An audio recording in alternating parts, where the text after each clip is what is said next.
A day later, it's not like it's any easier, right? A really, really disappointing night in Columbus, Ohio on Saturday as Tennessee's season comes to an end. We're going to react to it, talk about it, and what's next for Tennessee football here on a Monday, Lockdown Vols.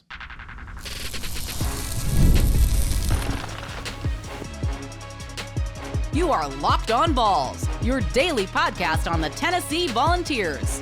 Part of the Locked On Podcast Network, your team every day. Hey, good Monday morning, everybody. Welcome into Locked On Vols. I'm your host, Eric Cain. Can't thank you enough for being here, making Locked On Vols your first listen. Big shout out to our friends over at FanDuel, where the NFL playoffs are almost here, but it's not too late to get in on the regular season action over at FanDuel because right now, new customers can finish the season strong with $250 in bonus bets if you win your first $5 bet. That's over at FanDuel.com. Got a lot to talk about here today.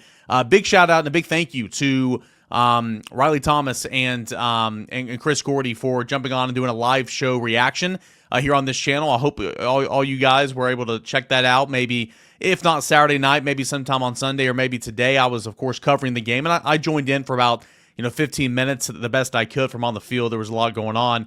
Wasn't necessarily one of my best live hit appearances, but I do thank them for giving some immediate reaction because, of course, I was on assignment for On3 and VolQuest.com. But I wanted to spend this Monday morning just kind of giving you my thoughts, and we can talk about it. We can have a come to Jesus moment. We can complain about it. We can be encouraged about a couple of things. Whatever you guys want to do, and of course, I will take your mailbag questions. We'll plan on doing it on tomorrow's show. Unless something big happens, I'll either do it on tomorrow's show or I'll have a show, or I'll do it on Wednesday's show, either probably the day after Christmas, so that would be Thursday. Probably not going to have a show this week because I'm not going to record anything on Christmas Day, but do send in your questions at _Cainer at Locked On Vols. Please do that, and I'll bookmark those, and we'll have a mailbag show either tomorrow or sometime this week. But that's what we're going to do today. We're going to talk about the game and how bad it was and what happens from here. We'll get into some stats, we'll get into some trends of the football game and all that and more. But, more than anything, we're just going to have a basic conversation because what nobody wants to hear right now, and this is not what the show is going to be about. I'm just going to hit at the top and move on because you don't want to hear that if we went in a time machine, if Boogie and I went back in a time machine and during one of our hits back in August, or, you were listening to this podcast or watching the show back in July, if we went back in a time machine and we said, hey, fortune teller here, crystal ball, Tennessee's going to finish the regular season with 10 wins. 2 of those wins are going to come against Florida and Alabama. Tennessee's going to make the college football playoffs, but Tennessee's going to lose in the first round. Would you take that? I mean, I don't want to speak for everybody here, but I feel pretty confident that everybody watching the show, listening to the show, would probably, 9 out of 10 of you guys would say, yeah, sign me up. What a successful year. Heck yeah, sign me up.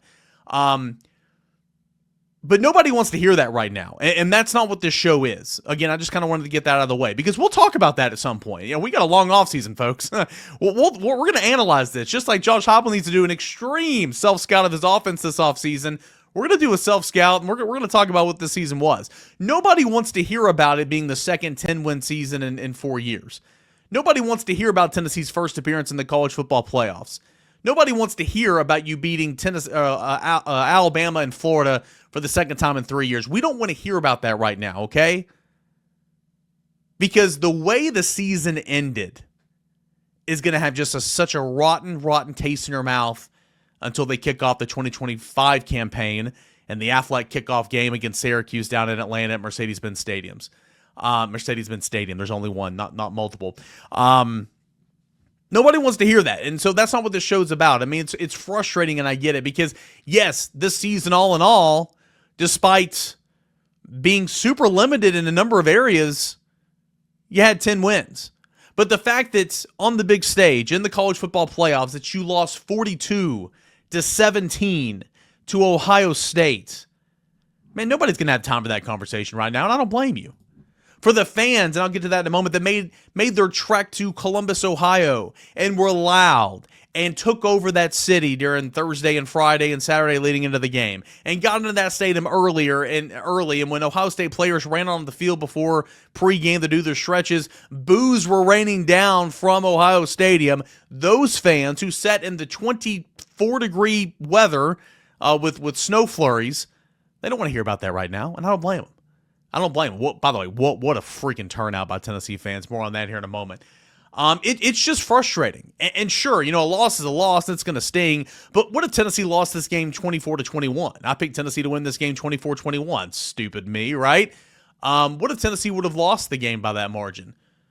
Would we still be having the same conversation? A little bit, because the loss hurts and it stings, and you were 3 points away or one possession away or one play away from going to the Rose Bowl. But the fact that Tennessee was flat out embarrassed. Tennessee got its butt kicked. Tennessee had no chance in this football game. It's really disappointing. So for fans and for those of you listening and watching right now, they're just mad today. Still, and Saturday night was over 24 hours ago. Still mad. I don't blame you, man. I'm gonna be mad for a little while. I mean, I'm never gonna say I had a fan, but you want to be mad? Be mad. Be mad for a little while. That was awful. It's not like the coaches meant for that to happen. Not like the players wanted that to happen, but that was awful. Be mad. We can talk about the overall picture of the 10-win season later on in the first appearance in the college football playoffs later on. But the fact that Tennessee had Nico and nothing.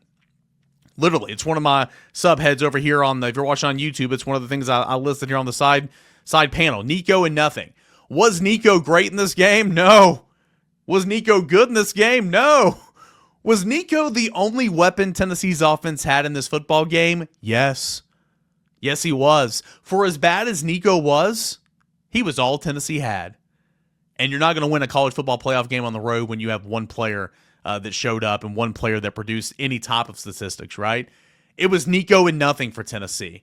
I thought that he did not throw the football very well. I thought that he had happy feet. I thought that he reverted back to some old habits early in the season. You know why he probably did that? Because the offensive line just could not block a soul. Tennessee against Power 4 competition, pass protection really broke down at points and times this year, and it certainly did that on Saturday night. Tennessee's offensive line that blocked for over 2,900 yards, the most.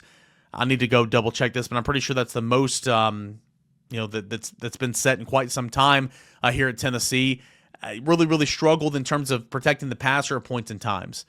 And Nico was running around all over the place. Tennessee's best offense, aside from a couple of design runs that they called for him in the second quarter, was him just scrambling around and just trying to make something literally out of nothing. And that's unacceptable. That's unacceptable. Tennessee lost this football game, okay, for a number of reasons.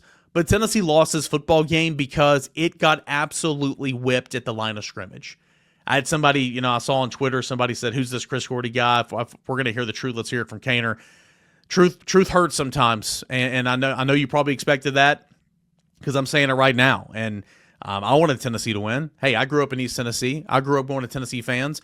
It's always funny. There's always some people that want to say that people like me in my industry enjoy, like we like when Tennessee loses. I know this is not a principle that my family would appreciate, but outside of money and my love for Jesus Christ and the things that are really important in life, you know what I love? I love money. I love making money. And you know what makes money? Tennessee football winning games.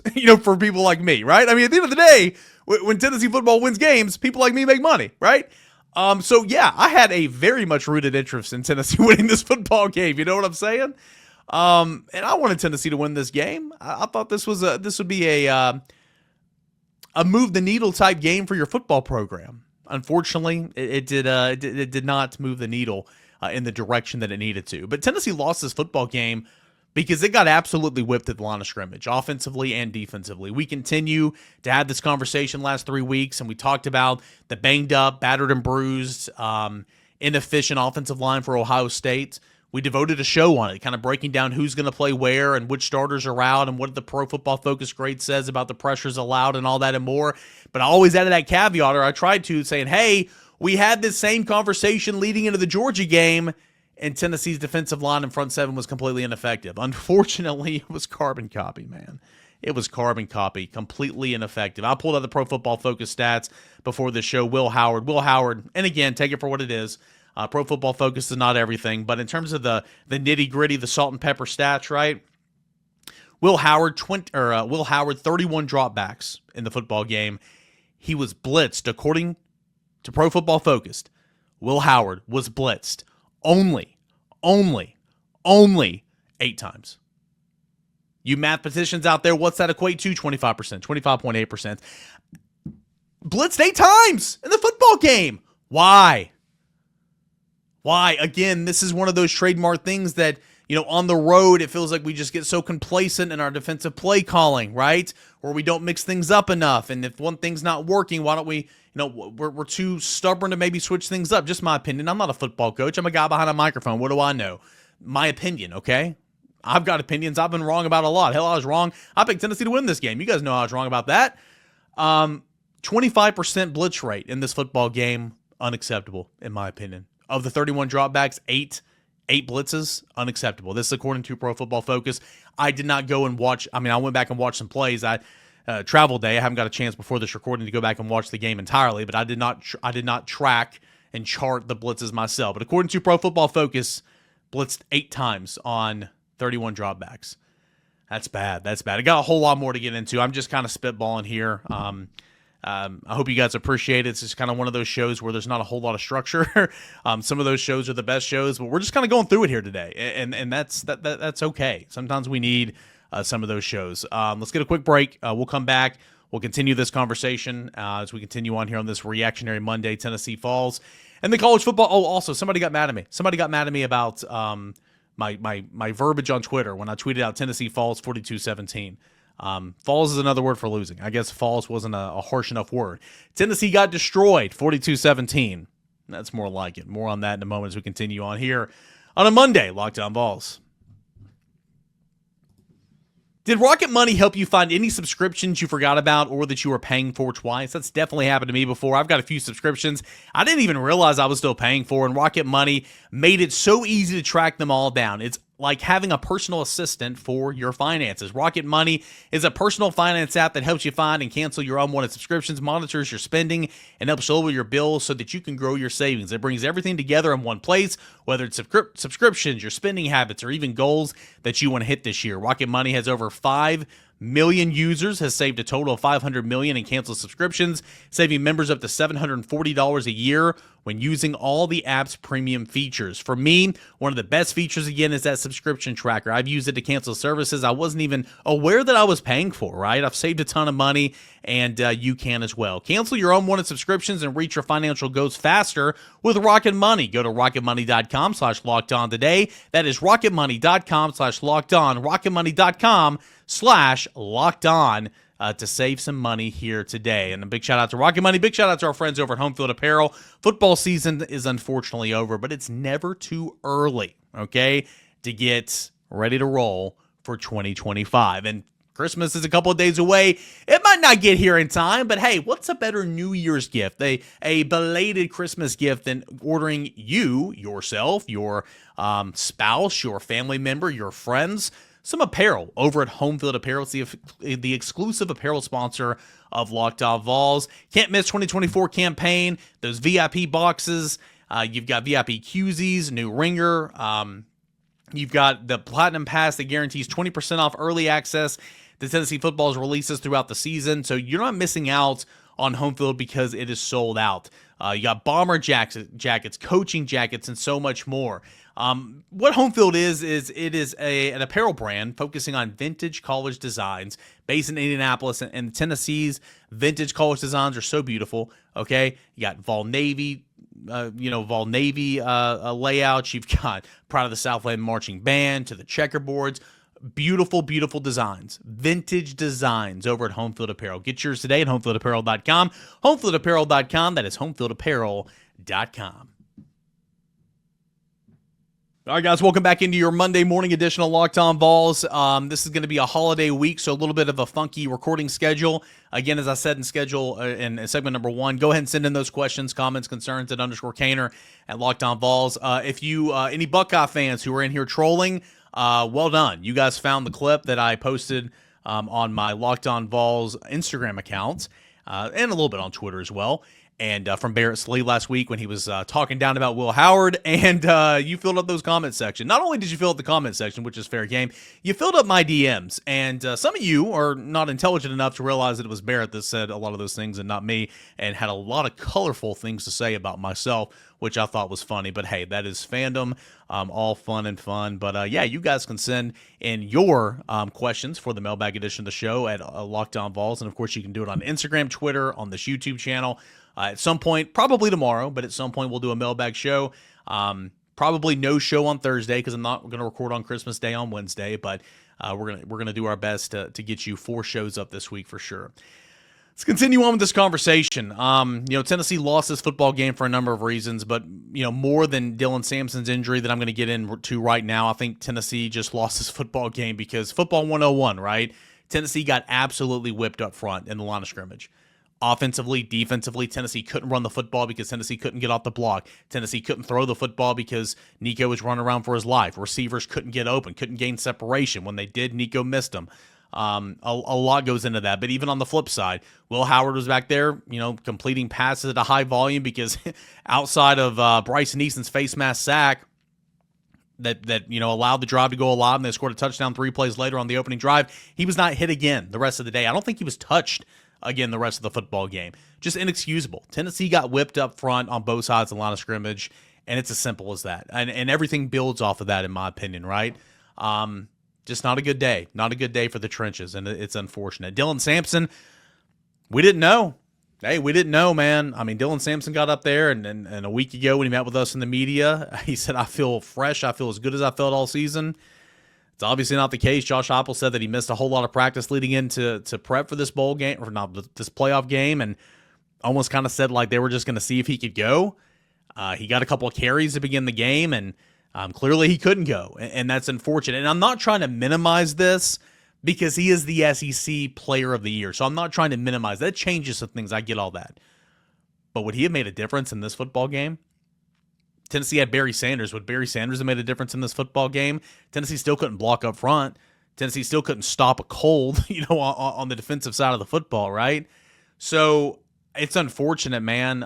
You hated not having all your guys to go to battle with, and Dylan Sampson's your most important one. I recognize that, and I'm not saying that it doesn't change anything because it does change a little bit of the play calling. But back to the basics, right? If you can't get momentum, if you can't get off the block, if you can't change the line of scrimmage, it doesn't matter who's running the football or whatever. It's not going to be that big of a deal. So I hate the fact that Dylan Sampson was very, very, very limited in this football game, pretty much a non-factor. Dante Thornton, got banged up again in this football game. Squirrel White got banged up in this football game. Tennessee finished the game with 4 scholarship receivers due to the injuries and the guys who weren't there via the transfer portal, which is just wild. Again, shout out to the Tennessee fans. I looked around and early, and I put this out there in my tweets too. I mean, Tennessee fans flooded that stadium as soon as the gates were open. There was a lot more Tennessee fans in there early, and they were loud. And Ohio State, I thought one of the coolest things was Ohio State's players were running out there to do some pregame warmups, and they were getting booed. They were getting booed on their home field because Tennessee fans were in there, and even when the stadium filled up, right, it still wasn't a sellout, which is how does that even happen? Still wasn't a sellout. There was orange everywhere. I think the number we're kind of getting at right now. I don't think we'll ever have an official number, but I think there was somewhere around 30,000 Tennessee fans. Hats off, man. I know a lot of you guys and gals who were in attendance spent your hard-earned money for this trip. Put your health on the line out there from sitting out there in the cold for so long. And how about it? Like hopefully, I know the game sucked and that's awful, but hopefully the memory is something you'll take for a lifetime. But shout out to you guys. I've never seen a road environment like that. LSU 2022 was really cool. I will say that. That was really, really cool. But at least the pregame, like everything started the way you wanted it to, or it was lining up, for Tennessee to get off to a hot start. You had the fans taking over the stadium early on, right? And then you had Elijah Simmons out there without a shirt on, which, yeah, it's goofy, it's silly, it's whatever, But he goes out there and is doing it. And then the rest of the offensive and defensive line run out there with no shirts on. And it's easy to sit here and say, well, that's stupid. But, they're pumping up the Tennessee fans who are in the crowd and everything. It was just kind of cool, right? Vibes were high. ultimately Tennessee, I mean, that had nothing to do with how Tennessee was going to play on the field, but Tennessee just got to a horrendous start. Opening possession of the game, Tennessee wins the toss defers. They're going to get a 3-and-out. Bryce Neeson inadvertent, but it's a face mask, okay? And that keeps the drive alive. 220-plus plays later, and you've got Ohio State that scores a touchdown. Okay, well, Tennessee goes 3-and-out. Ohio State goes down, scores a touchdown. Before you know it, Tennessee's down 21-0 in the first quarter. Just, oh my gosh, what a horrible, horrible start. And how bad was the first quarter? Tennessee was outgained. Let's see here. Tennessee was outgained 205 yards to 16 yards of total offense. Nico Iamaleava was brought down twice on sacks in the first quarter. Tennessee ran 13 plays. Ohio State ran 6 plays that exceeded 15 yards. Ohio State had 3 plays of 30 yards in the first quarter, where up until that point, Tennessee entered the game giving up 7 such plays all season long. So nearly half of the 30-plus yard explosive plays on the season, nearly half of that was done in one quarter against Ohio State, which was just awful. Tennessee woke up. Don't call it a comeback, right? Well, we're not, because it wasn't. But hey, Tennessee showed a pulse. Tennessee punched back. Tennessee outscored Ohio State 10-0. Scored with a minute to go in the half. It was 21-10. Tennessee was getting the football back. And if Tennessee, I talked about this with Gordy on the postgame show, if Tennessee could have just scored, even a field goal, anything, you felt like, okay, Tennessee's going to stay in this game. Tennessee's going to stay in this game. But it doesn't happen. You go 3-and-out. Ohio State goes and scores a touchdown, and that's when it was over. No ifs, ands, buts about it. They go up 28-10. A lot of time left in the third quarter, and that's when it's over. Completely over. Shout out Will Brooks for intercepting Will Howard in the back of the end zone. I don't know if I guess they're going to say his foot was down in there, and it looked like it was, but they called it an interception on the field. So even if they said that he didn't, if they called it an incomplete pass on the field, I don't think they were going to overrule anything. That's why the play stood, right? But you had Will Brooks that intercepted Will Howard there, first stop of the game for the Tennessee defense. That led to 3 points the other way, okay? And then later on, Tennessee, of course, goes, 9 plays, 62 yards, 36-yard field goal. Later on, right before the half, Tennessee goes 16 plays, 79-yard drive that resulted in the 2-yard score by Nico Iamaleava, courtesy of the Vol Radio Network. This is the only highlight I'm going to play on today's show, but after this touchdown, hey, Tennessee fans are like, okay, we got a little ball game. Nico out of the shotgun. Nico gets the snap, quarterback run to the right, cuts it up, and he's in the end zone for a Tennessee touchdown. Nico Iamaleava running the option to the right, cut it up and scored, and Tennessee fighting back. They've cut the lead to 21-9. Again, we got audio courtesy of the Vol Radio Network. Appreciate them for allowing me to play those clips on the show every single football season. So big thank you to the Vol Radio Network, Bob Kessling, and what was his final football game as the voice of the Vols, Pat Ryan and Brent Hubbs. So yeah, you're sitting there feeling pretty good about yourself, but then Tennessee just horrible starting football team, right? Starting the game, the first quarter was awful. The third quarter, just as bad. Well, not just as bad, but pretty bad for Tennessee. Outscored 14-0 in the third quarter, and then the route was on from there. Tennessee punched in a late score there with Peyton Lewis, but it was 42-17, and a football game that was really just a downer. But I mean, at the end of the day, you have a defense that Tennessee that's been so great all season long. It's been so good. But season high, 473 yards allowed, 64 plays, 7.4 yards a snap for the Buckeyes. They possessed the football for 32 minutes and 50 seconds, 317 through the air, 156 on the ground. Tennessee average giving up 99 yards on the ground, 156 on the ground. Ohio State average 149 yards on the ground, so really not much more, only 7 more yards than their season average. OSU was 4 of 9 on third downs. You know what that tells me? They only attempted 9 third downs offensively. They didn't need to get the third downs. They were moving the sticks on first and second down. Oh man, 2 of 3 on red zone opportunities. Outside of the 3-series stretched in the first half where you had the Will Brooks interception, you had a 3-and-out the fall of that, and then that last series of the first half was that they were trying something before the halftime break where they kicked a 56-yard prayer and it was well short. Outside of those 3 series, Ohio State's offense scored a touchdown on every single time it touched the football until the backup quarterbacks into the game. Said it after the Georgia game. We'll say it again. What a horrible, horrible night to play your worst football game for a defense that was really, really good. Again, we'll continue to move on. Just no structure here on today's show. Just kind of talking. We'll continue on here on a Monday edition of Lockdown Balls. Appreciate you guys. Stay tuned for more. Hey, I want to tell you guys about my friends over at FanDuel Sportsbook. The NFL playoffs are almost here, but it's not too late to get in on the regular season action with FanDuel. It's America's #1 sportsbook. Right now, new customers can finish the season strong with $250 in bonus bets if your first $5 bet wins. FanDuel has so many ways for you to pick up that dub. I love betting on which players will score touchdowns and how many points each team will score. It's thrilling. Not only can you bet on who will win the game, but FanDuel also has bets for which players will score touchdowns, how many points each team will score, and so much more, like prop bets for individual quarters and halves. All that and more is over on the FanDuel Sportsbook app. Visit FanDuel.com to join today. That's FanDuel.com for your chance at $250 in bonus bets. Make every moment more with FanDuel. It's an official sportsbook partner of the NFL. Final segment here on this Monday morning edition of Lockdown Vols, reacting, over 24 hours later to Tennessee's 42-17 loss in the college football playoffs to Ohio State. Decent year, good year. We'll get into that conversation later on. Like I said at the top of the show, nobody wants to hear that right now. Okay, nobody wants to hear about you making the college football playoffs, winning 10 games. We're not going to talk about that right now because everybody's mad, and that's okay. That is okay.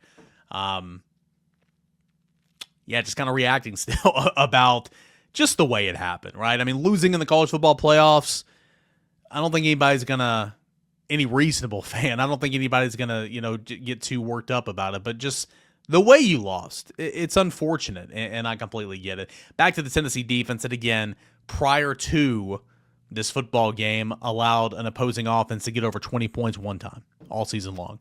Only other time it did it, there was a special team score in there, Vanderbilt, right? And Tennessee just couldn't stop the explosives at all. Buckeyes carved them up for 12 explosive plays that went for 15 yards or more. 12 plays. 12 of the 64 plays ran by Ohio State in this football game went for 15 or more yards. 42 points scored by Ohio State, was easily a season worst for Tennessee's defense. It's the most points given up since 63-38 loss to South Carolina in 2022. Tennessee just couldn't generate pressure, going back to how it got whipped on both sides of the line of scrimmage. The Vols failed to record a sack, while the Buckeyes recorded 4 in this football game, 2 of which were in the first quarter, and they were hitting Nico, all night long. So Tennessee's defense took and we'll have this conversation later on as well. Tennessee's defense took a big step in 2024, okay? We can be frustrated about how it ended, but it did take a massive step. And we'll see what Tim Banks has done. We'll see if they can get a contract done with him, what his future holds. He doesn't have a contract starting in February. But for as good as Tennessee's defense was in 2024, it ended on just the sourest of sour notes. And that's really, really unfortunate. What I was talking to a buddy that was at the game, man. He was talking about the environment and the pageantry and all that, and how he was upset about how the bathroom situation was working, and said, you've got a stadium of 104,000 or whatever, and you've got 3 urinals and 3 toilets. Like, what's going on here? And how he was trying to tell Ohio State fans, like, hey, come to a game in the SEC and you'll see real pageantry and all that. But we were talking, and he was just like, man, there was just nothing to cheer about. There was just nothing to cheer about. Nothing at all to cheer about. And that's deflating, because outside of the second quarter, there really wasn't anything to cheer about. And you just hate that it ends this way, because overall it's a pretty fun season. But Ohio State playing that way, it's good enough to win the national championship. Of course, Ohio State was not going to be the same Ohio State team that lost to Michigan a couple weeks ago. It's got arguably the most talented roster in the country. It's got one of the most talented rosters in the country. Okay. You have NFL wide receivers.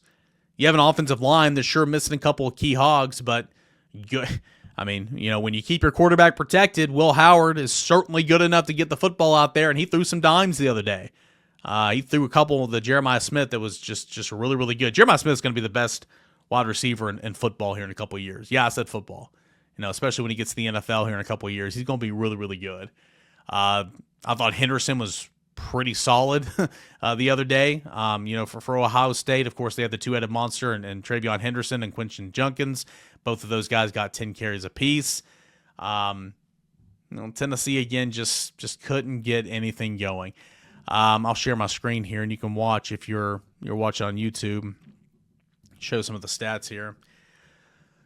Overall, you've got Ohio State, 473 yards of 256 yards of total offense. Tennessee threw for only 104 yards, ran for 152. Of course, 47 of those rushing yards came from Nico Iamaleava. Nico ran the ball 20 times. A couple of design quarterback runs on third down and down there towards the goal line in the second quarter I really, really enjoyed seeing. That was good. That was really, really good. Wish Tennessee would have done that all year long. But, penalties weren't that big of a deal in this football game. Tennessee just couldn't protect. Tennessee was sacked, 4 times. Again, Tennessee was 3 for 3 in the red zone, but one of those you had to settle for a field goal. Tennessee couldn't generate pressure overall. It just kind of was what. Look at this yards per play. 7.4 yards per play to 3.7 yards per play. Will Howard, again, how many times are we going to say this, that the opposing quarterback has a career game against Tennessee? 24 of 29. 311, 2 touchdowns, 1 interception, completed 83% of his passes. Oh, have a day, right? Goodness gracious. And the score was so lopsided in the fourth quarter, they didn't put not 1, but 2 backup quarterbacks in the football game, one of which, Devin Brown, is in the transfer portal currently. That's not the biggest slap in the face, right? Emeka Ibuka is fantastic. He is so good.